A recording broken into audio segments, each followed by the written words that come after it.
हर हर महादेव दोस्तों, स्वागत है आपका हमारे यूट्यूब चैनल में। दोस्तों, आज आपको एक बहुत ही खास जानकारी मैं देने वाला हूं। इससे पहले जिन लोगों ने अभी तक हमारा चैनल सब्सक्राइब नहीं किया है, प्लीज़ हमारे चैनल को सब्सक्राइब करें, वीडियो को लाइक करें।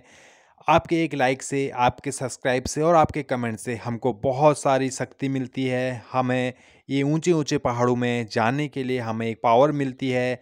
आपके सब्सक्राइब से हमारा जो मनोबल है वो बहुत ऊंचा होता है। तो दोस्तों, हमें आपका प्यार चाहिए। दोस्तों, बिना सपोर्ट के हम भी इतने ऊंचे पहाड़ों में इतनी कठिनाइयों को झेल के हम भी आगे नहीं बढ़ सकते हैं। तो आपका प्यार, आपका सपोर्ट हमें ज़रूर चाहिए। आप लोगों से निवेदन है कि चैनल को ज़रूर सब्सक्राइब करें। दोस्तों, इससे पहले हम आपको लेके गए थे केदारनाथ, और उसके बाद हमने आपको यात्रा कराई थी बद्रीनाथ धाम की, हेमकुंड साहिब।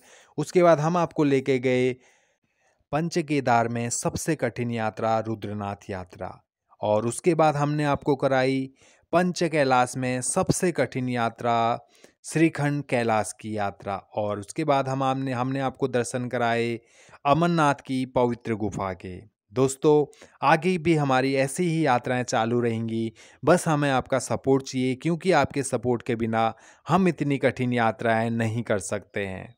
तो दोस्तों, आज मैं आपको बताने वाला हूँ सतोपन ताल स्वर्गारोहणी। हाँ जी, स्वर्ग की सीढ़ियाँ, जहाँ से पांडव स्वर्ग को गए थे।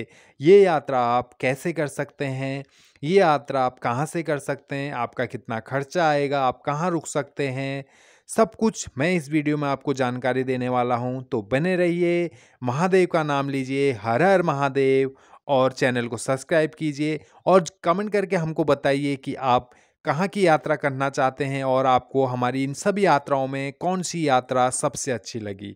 तो दोस्तों, कमेंट ज़रूर कीजिए। 1000 कमेंट का टारगेट है और 10,000 लाइक का टारगेट है। तो देखते हैं महादेव के सच्चे भक्त कितने कमेंट करते हैं और कितने लाइक करते हैं। तो दोस्तों, सबसे पहले सतोपन स्वर्गारोहणी की यात्रा कहाँ है। दोस्तों, मैं आपको बताता हूँ।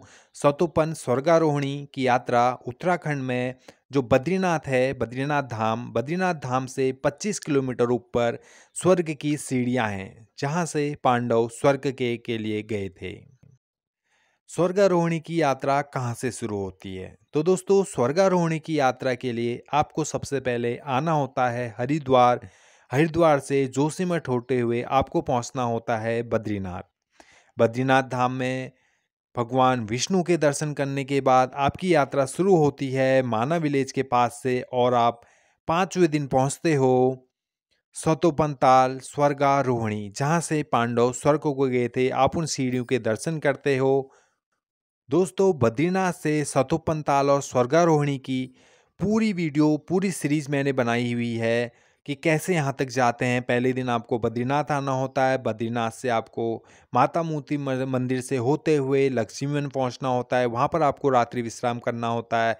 दूसरे दिन आपको सहस्त्रधारा क्रॉस करके, जहाँ पर 100 झरने झरने एक साथ में गिरते हैं, वहाँ से आपको आगे बढ़ते हुए चक्कर तीर्थ पहुँचना होता है, और उसके बाद चक्कर तीर्थ से आपको सतोपंताल पहुँचना होता है, और फिर ये सबसे कठिन यात्रा शुरू होती है, जैसे आप वीडियो में देख रहे हैं, स्वर्गारोहणी की, स्वर्ग की सीढ़ियों की यात्रा। तो दोस्तों, ये पूरी डे वाइज हमने वीडियो डाली हुई है। हम आपको डिस्क्रिप्शन में भी उनका लिंक दे देंगे, और हमारे चैनल में जाके आप देख सकते हो ये सारी वीडियो, जिससे आपकी ये यात्रा और आसान हो जाएगी।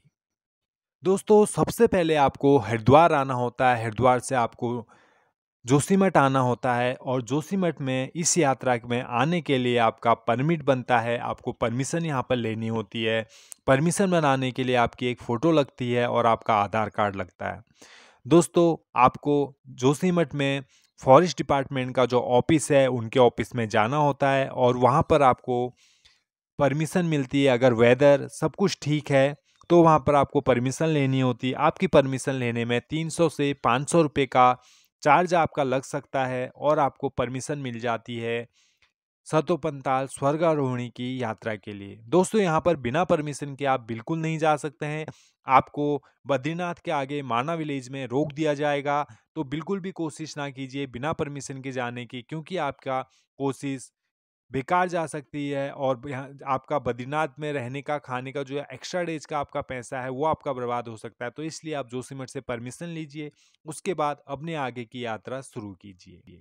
दोस्तों, आप यहाँ पर यात्रा कैसे कर सकते हैं, अब मैं आपको बताता हूँ। अगर आप यहाँ पर यात्रा करना चाहते हैं तो आप हमसे कांटेक्ट कर सकते हैं। हम ये यात्रा आपको करा सकते हैं, क्योंकि हम पूरे हिमालय में यात्राएं ऑर्गेनाइज करते हैं, ट्रैक ऑर्गेनाइज करते हैं, ग्रुप लेके जाते हैं।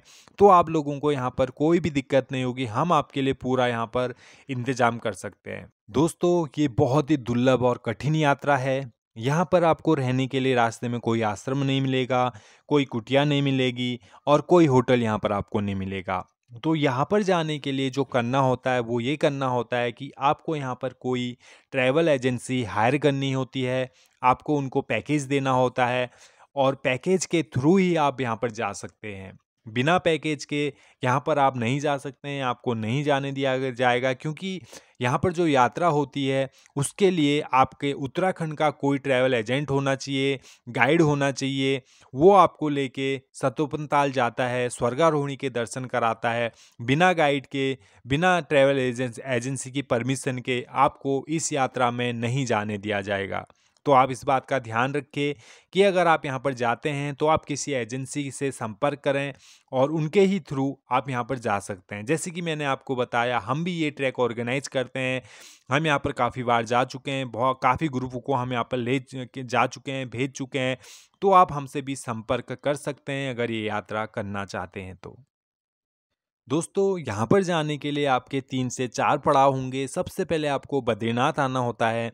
बद्रीनाथ से हम लोग जाते हैं, 10 से 12 किलोमीटर आगे पड़ता है लक्ष्मी वन, जहाँ पर बुग्यालों के बीच में कुछ पेड़ देखने के लिए मिलते हैं, जिसको लक्ष्मी वन कहते हैं। पहले जो रात्रि का विश्राम होता है लक्ष्मी वन में होता है। आपको लक्ष्मी वन में रुकना होता है, वहाँ पर आप लोगों को टेंट रुकना होता है। आप जिस भी गाइड के साथ गए होते हैं या जिस एजेंसी के साथ आप गए होते हैं, वो वहाँ पर आपकी रहने की पूरी व्यवस्था करती है, टेंट लगाती है, खाना बनाती है। खाने का, टेंट का सब कुछ हमको साथ में कैरी करना होता है, जो पोर्टर लेके वहाँ पर जाते हैं। उसके बाद दोस्तों, दूसरे दिन की जो हमारी यात्रा शुरू होती है वो होती है लक्ष्मी वन से चक्कर तीर्थ के लिए। लक्ष्मी वन से चक्कर तीर्थ की यात्रा थोड़ी कठिन है, क्योंकि यहाँ पर आपको ग्लेशियर, मोरेन, बड़े बड़े पत्थर, नदियाँ, नाले, ये सब कुछ को पार करते हुए हमको आगे बढ़ना होता है। और जब भी आप चक्कर तीर्थ के लिए जाते हैं तो आपको रास्ते में सहस्त्र धारा मिलती है। दोस्तों, कहा जाता है यहाँ पर 100 झरने एक साथ गिरते हैं। तो आप सोच सकते हो ये यात्रा कितनी ज़्यादा अद्भुत होगी। तो इसके बाद हम पहुँचते हैं चक्कर तीर्थ, और चक्कर तीर्थ में दूसरे दिन की रात्रि विश्राम यहीं पर किया जाता है। दोस्तों, यहाँ पर आपको रहने के लिए कोई कुटिया नहीं मिलेगी, कोई होटल नहीं मिलेगा, कुछ भी यहाँ पर नहीं मिलता। आप जिस भी गाइड के साथ गए हैं वही आपके लिए सारा यहाँ पर अरेंज करता है। यहाँ पर टेंट, जो आप लोग पहली रात्रि को रुकते हैं, वही टेंट को निकाल के दूसरी रात्रि पोर्टरों के द्वारा यहाँ पर लाए जाते हैं और यहाँ पर टेंट लगाए जाते हैं।